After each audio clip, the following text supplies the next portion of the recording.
Welcome back, so happy to see you again, and in this very important and tactical video I'll share the step-by-step formula that I personally use in order to be maximally productive. And if you don't know who I am, my name is Oskar Lagerosen. I've written 3 books in 3 months, 337 articles in 1 year, former world top Pokemon Go player, upload a new video to you every day, and most of all obsessed about productivity every single day for the past 3.5 years. Our definition of productivity is getting more of what you want per unit of time. So we've got 2 variables here, want and time. So as you can see, we cannot talk about productivity without talking about what you want and call it everything from goal or vision or dream or passion or simply preferences. But from that, you know what you want, your ideal lifestyle. You can reverse engineer what is required to achieve that. But aside from what you want, you also have different time horizons, which makes it interesting, from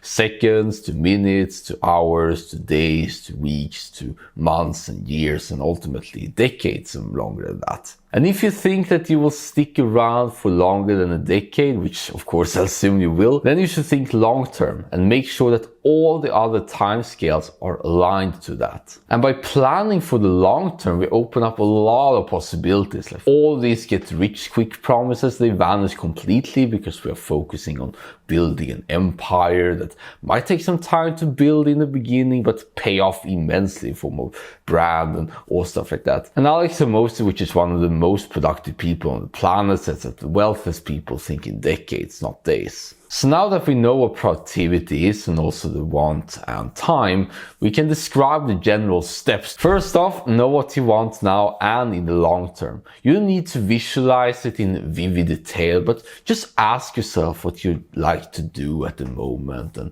what you want to do in the near future. See yourself in next year and see how the current activities put you there. All these years will pass anyway, so you might as well have some awareness of it. And you can use various tools like note-taking apps or prompts in order to write down the thoughts. That makes it easier to be more introspective and say, okay, what do I really like? What resonates with me and stuff like that. But then there is this very common question. What if I don't know what I want? And when I graduated my bachelor's degree 1.5 years ago, I felt equally lost as well. It felt like I didn't know what I'm going to do next.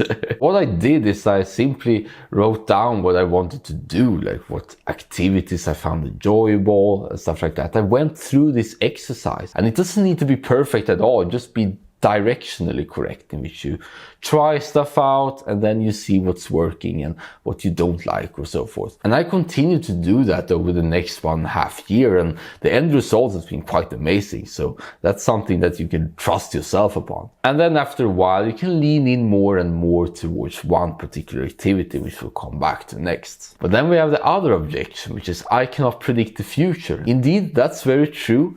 And that's something I thought for a very long time, that it was pointless to plan for the future when we don't really know what's going to end up. But what you can do is you can extrapolate what you do right now and see how it will work out in 5 to 10 years, and then see how it's going to be the ultimate thing towards what you want. This ties well to the next step, which is know what is required to get more of what you want. Because the more clear you are in terms of what you want to do right now and what you want to do in the next years or so, you can see a lot of options right there. From there, you can evaluate those options and see what is the best way to get there. And as a little hint, that's usually the one that requires the most emotional difficulty. Because the reason why we haven't achieved what we want yet is because we are not good enough. If you and I were good enough, we would already have it. So productivity is actually a synonym for skill acquisition, because if we do that, we're going to be good and become so good so we can choose what we want later, which is the ultimate goal here. Once we know what is required right now to get what we want, then we simply do it.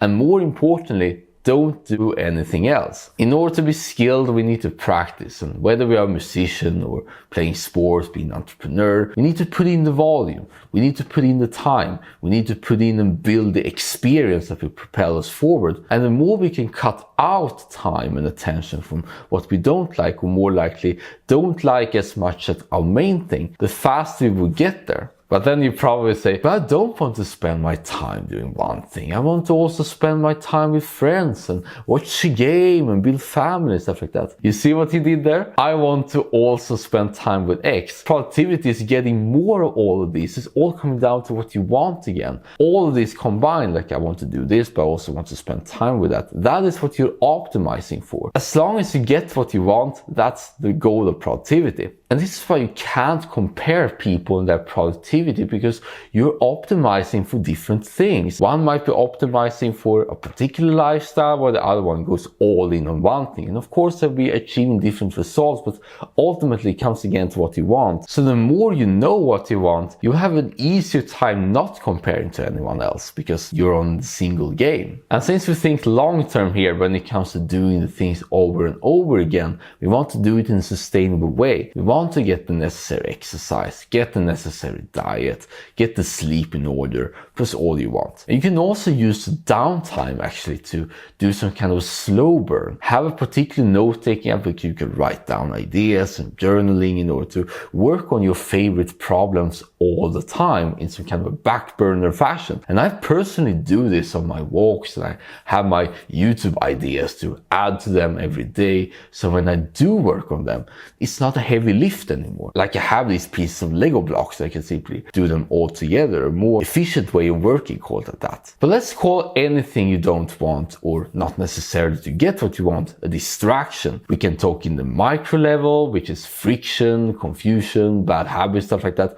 or macro level, which could be a wrong career path, relationships that doesn't serve you, shiny objects in general. And as long as you avoid as much as possible doing these distractions, productivity is super easy, because it's once again doing what's required to do what you want, and more importantly, don't do anything else. So whenever you hear stuff like focus, paying attention, batching, Pareto, which we'll come back to later, productivity habits, all then comes back to cutting out the inessential and giving you all the time and attention to focus on the essential. So how do you avoid distractions then? That's pretty much the name of the game when it comes to being more productive. First, awareness is important. I recommend that you observe and write down the thoughts and feelings you have, and also look at the calendar, because your calendar displays and reflects the real priorities you have. And this is where things like productivity systems and productivity apps comes in, because they can help you to free up attention and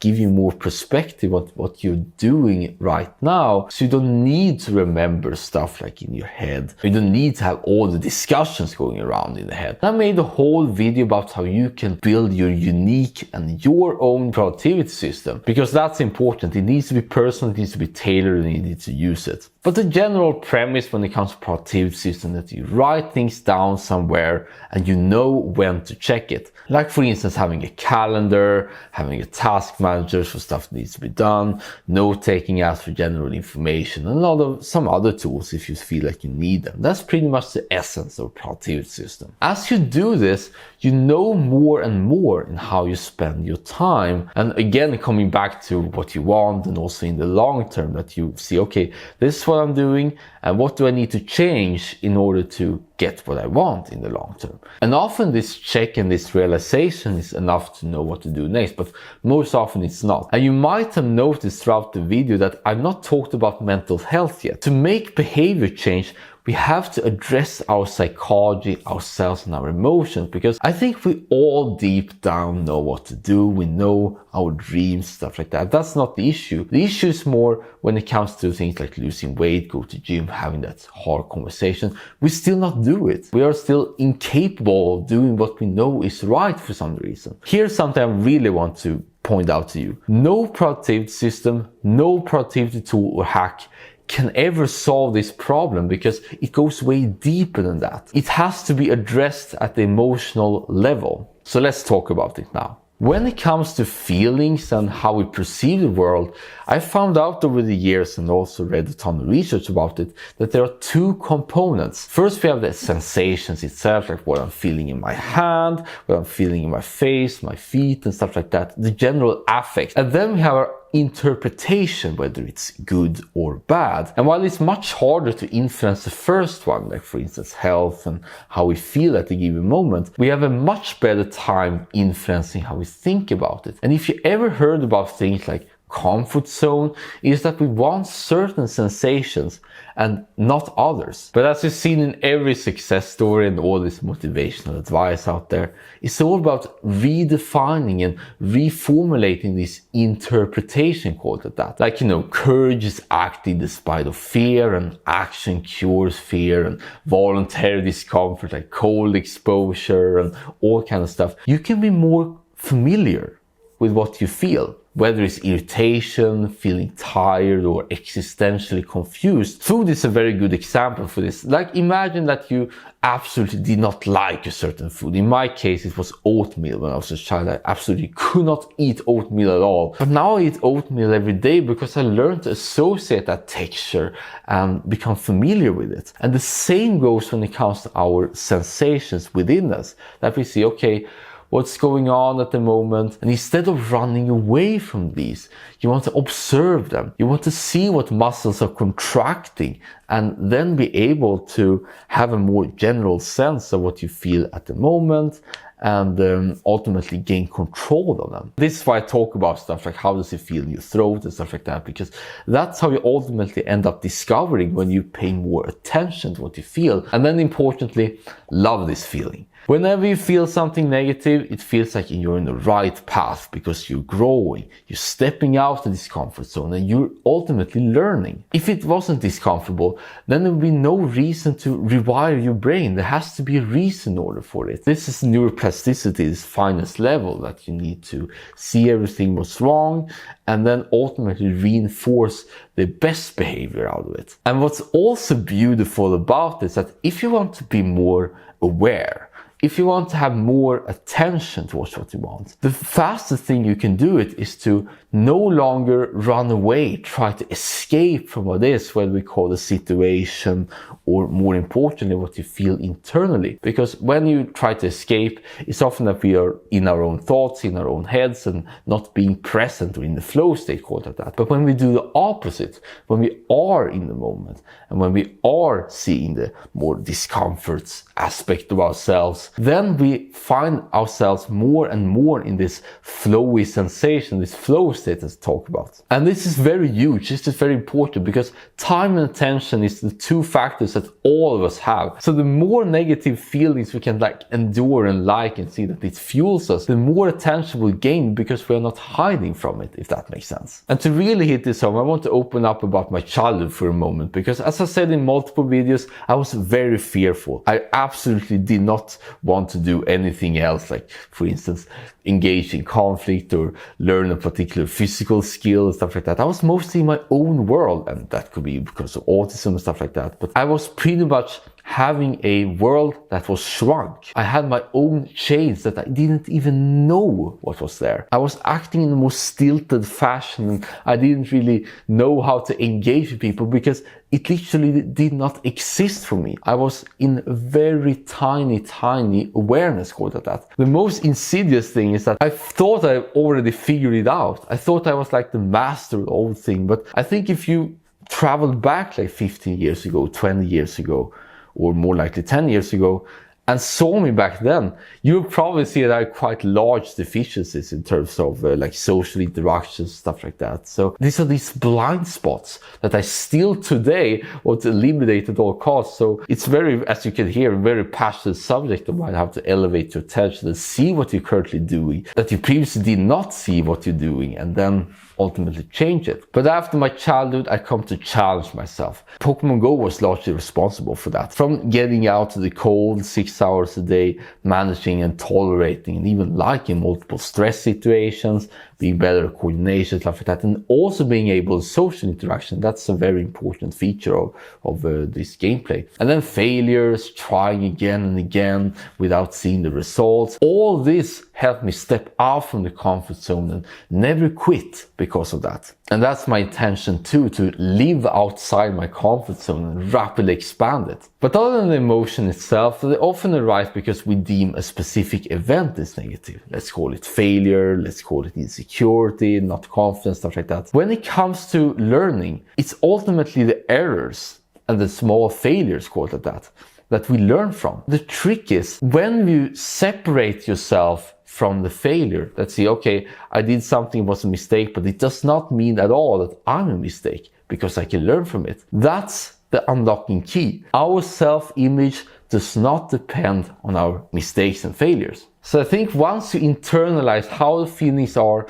and also realize that all the events shape you in some way, then you have a much better time breaking through these emotional barriers and getting into action and knowing that whatever happens, you will get better for it and realize that all the sensations or thoughts are just sensations and thoughts. They are just try to help you, but you can choose what you listen to. So now that you know the strategy, know what's required, and know how to avoid distractions and ultimately address the emotions that help you actually to avoid the distraction because you don't need them, then it's all consistency from there. Having this long-term vision, how it's going to pan out, and then loving the doing. The activities are the goal, and you want to make it as sustainable as possible for you so that you can ultimately enjoy and appreciate the process in itself. Know that the more errors you do, the more you step out, the more focused you become, more learning and more productivity, which is honestly very fun. That makes you a game, and that excites me the most every day, actually. Showing up and see what I will learn today. But of course, not all actions are created equal. And now we have to talk about the Pareto principle and the bottleneck. You probably heard about the Pareto principle, more likely the 80-20 rule, in which 20% of the actions create 80% of the results. So the general idea here is to identify those 20% and remove again everything else to get what we want. And that's most easily done in terms of self-reflection and see, okay, I spent this time doing that, I spent that time doing that. Which one is more valuable for me? Compare various options and then see what to do. And this also ties well with talking about bottlenecks, which is in this case your weakest link. Let's take the guitar as an example. And in my left hand, I cannot be faster overall than my pinky, because it's the weakest. So if I want to improve my speed, if we talk at that particular aspect, what I really should be doing is addressing my pinky and knowing that as long as I continue to attack the weakest point, all the others will ultimately be elevated. So by doing these repetitions, by repeating one particular skill, getting the feedback, you can sooner and sooner find the bottleneck, or more likely the thing that holds you down, and then focus everything on that, because in that particular skill, nothing is as important as a bottleneck. And then of course, while we are continuing in the trenches and learning by doing, you can also supplement with info, stuff like YouTube, books, Skillshare, stuff like that, and also seek feedback from others, because they can uncover the blind spots that you have. But remember, once again, the long-term perspective. When it comes to Pokemon Go, it took 4 years for me to go from the absolute bottom to then go to the absolute top. Compounding is the thing in which everything multiplies by itself. But of course, if we talk about productivity, we need to mention the last thing, which are leverage. Leverage is a discrepancy between what you put in and what you get out. The simplest form of leverage is being better and being more skilled. The better you are, the more you get for what you put in. And then there are other forms of leverage. We can talk labor, others are working for you. We can talk money, which you can buy stuff that will ultimately fuel your development, and also make it public via media and stuff like that. We can talk YouTube, we can talk social media, we can talk books and other podcasts. And then you also have the IT stuff, the tech stuff. So as you become better, it's all about delegating more to others and ultimately open up to yourself to various public platforms. And then you can also do some automations aside from the delegation, like for instance IFTTT, Zapier, Make.com, instead of necessarily delegate to others. I believe ChatGPT is ultimately going to revolutionize productivity, and that's something I really want to become an expert at that, because AI is here, it's going to stay, and it's all going to make a difference. And as you gain more and more leverage, you trade money in for time, which you can then deploy to get more money, to then get more time, and soon you'll be in a position like the top billionaires, and then only spend your time making a few decisions a year like Warren Buffett. And that's it when it comes to productivity. That's pretty much 3.5 years worth of learning through multiple books and experiences that essentially boiled down to this very long video. And I hope it serves extremely well. Both you and me will show up for this productivity topic for the next 20+ years. So there is more time to refine this, knowledge and understanding as we go, but it ultimately comes down to doing and becoming better from there. And as always, I'm interested to see what you thought about it. If you have any particular questions about all this covered about, please ask. And I will in the near future actually do a part 2 in which I go deeply to examples, because right now it feels very like high level, very broad, applied to everyone. But to make it more concrete, I want to bring out maybe 10 examples and go through this blueprint together. So that's something that you will probably see in the next week or so once you clearly refine how it works. Until then, thank you so much for sticking around, and always remember that you're the most amazing and productive human being alive.